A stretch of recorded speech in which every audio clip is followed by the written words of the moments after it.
Welcome everybody to John with Dr. Sean. This is kind of the corner of the internet where we bring your comments and questions to the doctor for you guys to see and be able to answer. So we'll get into how you guys can email us later. Feel free to shoot your questions over to content@drshanomara.com. But let's get into the first one today. So we got this question from a user, and it's an interesting one we've heard a lot about, but we haven't necessarily addressed before. So we wanted to do that. And they say, I've noticed that in your YouTube videos, you mention a variety of fermented foods, but never kombucha.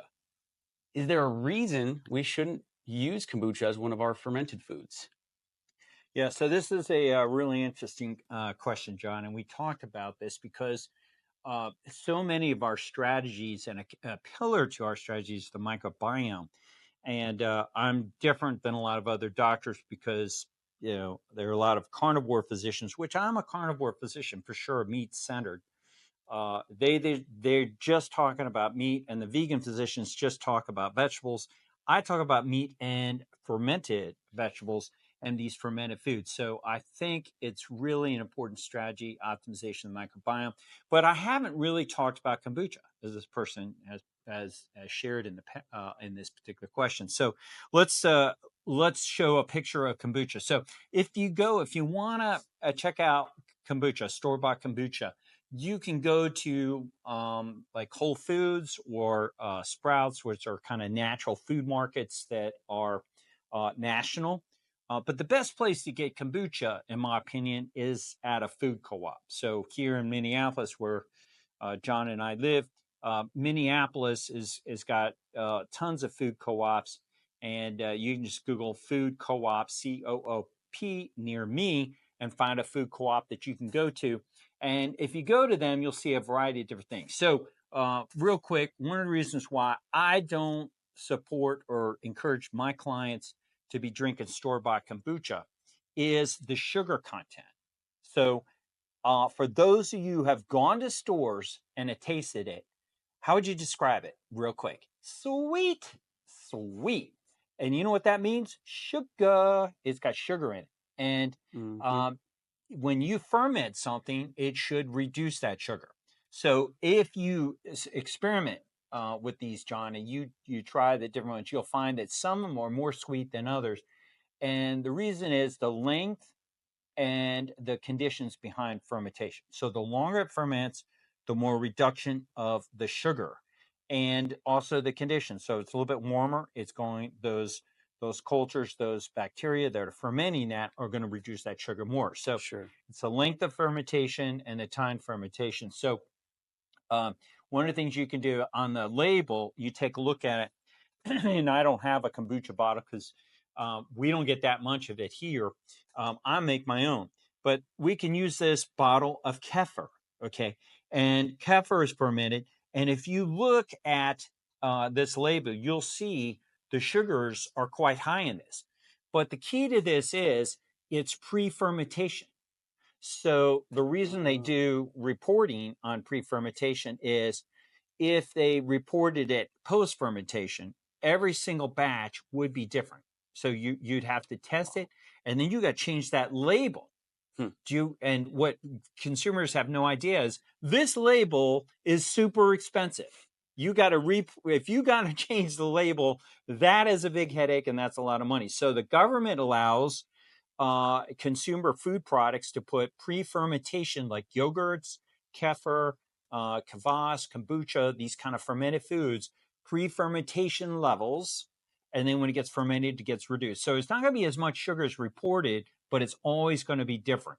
So that explains why there's a high amount of sugar, and you don't have to think that sugar is remaining in there. But that's important to understand. And the same thing with another product that I like is kvass, KVAS, which is a fermented product. Now, this is made by Angelica's Garden here. It's a local fermenter. Awesome. Angelica We love Angelica's Garden. She's really good. We buy it for our clients, and we surprise them when they come.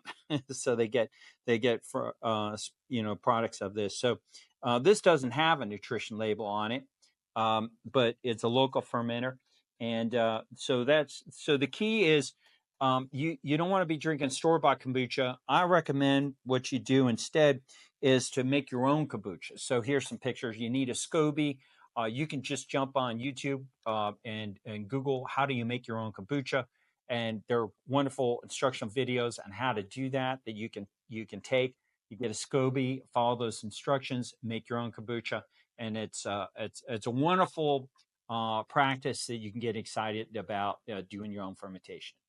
I love it. And if I were to have bought kombucha already and it's sitting in my fridge, say any of our listeners here, do I just throw it out because it has sugar, or is there a way I can kind of salvage that, if you will, in Yeah. a healthy way? Yeah, now that's a good question. So if you already bought some kombucha, what you can do is, and you could do this really with other fermented products, is you can just let it ferment longer at room temperature. So, when it comes to fermentation, think dark, quiet. I'll, at the risk of being a little bit off-putting here for the family show, kombucha, the microbes basically are reproducing. They're feeding, they're reproducing. So reproduction is better done in privacy in a dark room. So you put it in a quiet spot, a dark spot, and where there's not a lot of activity and no light.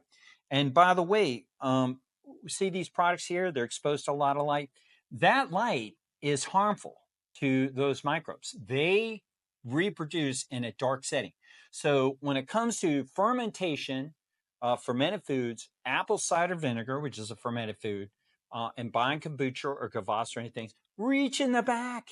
Don't get the ones up front, because when the ones are up front, they've been exposed to that light and it damages those microbes up front, that light. So reach in the back where it's really dark and get the one in the back, because it will have a higher colony count, CFUs, colony forming units, and where the magic is. So great question, John. You can do a second fermentation, leave it out, let it get warm until it no longer tastes sweet.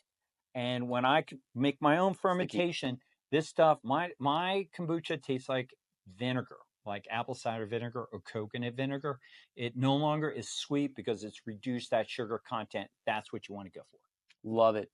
Well, thanks everybody for chiming in to John with Dr. Sean. And you can check out more of his strategies on living healthier in his book called Growing Better, Not Older. And make sure that you subscribe and like this video to our channel.